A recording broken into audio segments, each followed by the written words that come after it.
అందరికీ నమస్కారం. ఈరోజు పెద్దాపురం నియోజకవర్గంలో సామర్లకోట పట్టణానికి సంబంధించినటువంటి జిఎస్ఎల్ మెడికల్ ఇన్స్టిట్యూషన్స్ మరియు కిమ్యూ ఇంటర్నేషనల్ యూనివర్సిటీ భాగస్వామ్యంతో ఇండియన్ అలైన్డ్ ఎంబీబీఎస్ కోర్స్ అడ్మిషన్లు అందిస్తోంది నియో. ప్రభుత్వ ఆసుపత్రి వద్ద కొంతమంది చిన్నారులకి పచ్చకామర్లు వచ్చాయని తెలుసుండి కూటమి నాయకులు అందరూ ఇక్కడ రావడం జరిగింది. రాజప్ప గారి యొక్క సూచనల మేరకు తెలుగుదేశం పార్టీ, జనసేన, బీజేపీ నాయకులు అందరూ వచ్చి వారిని పలకరించడం జరిగింది. దాంట్లో ఎక్కువ శాతం 5 సంవత్సరాల నుండి 15 సంవత్సరాల లోపల ఉన్నటువంటి వయసు ఉన్నటువంటి పిల్లలు పచ్చకామర్ల వ్యాధి బారిన పడుతుంది.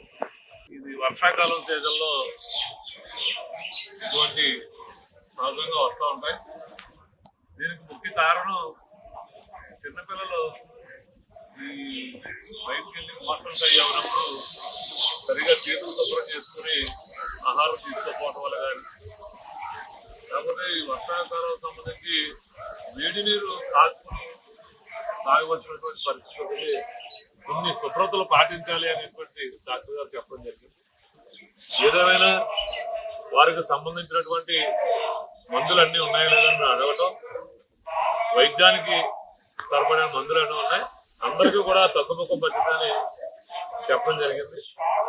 కొంతమంది ప్రతిపక్ష నాయకులు నేను వచ్చి ఆరోపించడం జరిగింది.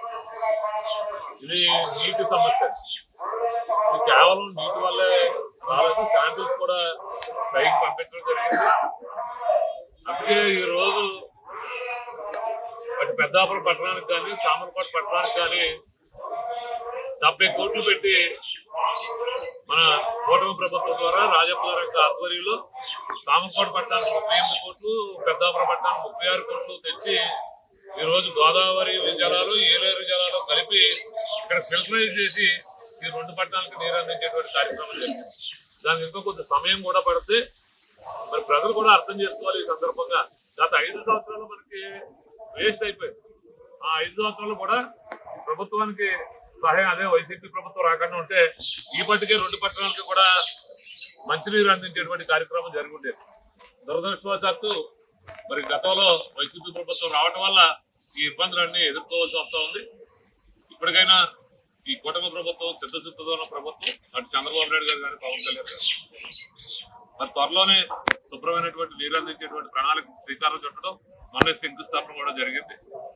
ఈలోగా ప్రజలు కూడా మేము వేడుకుంటా ఉన్నాం, ఈ వర్షాకాలం సమయంలో కొద్దిగా వేడి నీరు కాచుకుంటాం పిల్లలకి మధ్యస్థమైనటువంటి ఇక్కడ ఒక సామర్లకోటలోనే కాదు, ఈ ప్రాంతాల్లో కేవలం నిన్న ఏదో మీరు ఆరోపించినట్టు ఏదో బొంబాయి చెరువు వల్ల వచ్చింది.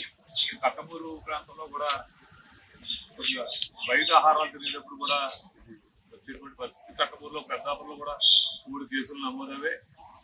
అలాగే సామర్లకోటలో కూడా వచ్చి, అలాగే హుసేన్పురం నుంచి కూడా ఒక అమ్మాయి వచ్చేది. అన్ని కేవలం ఏరియా వాటర్ తాగడం వల్ల రావట్లేదు, ఓవరాల్ గా చిన్న ప్రాబ్లం ఉంది. దీన్ని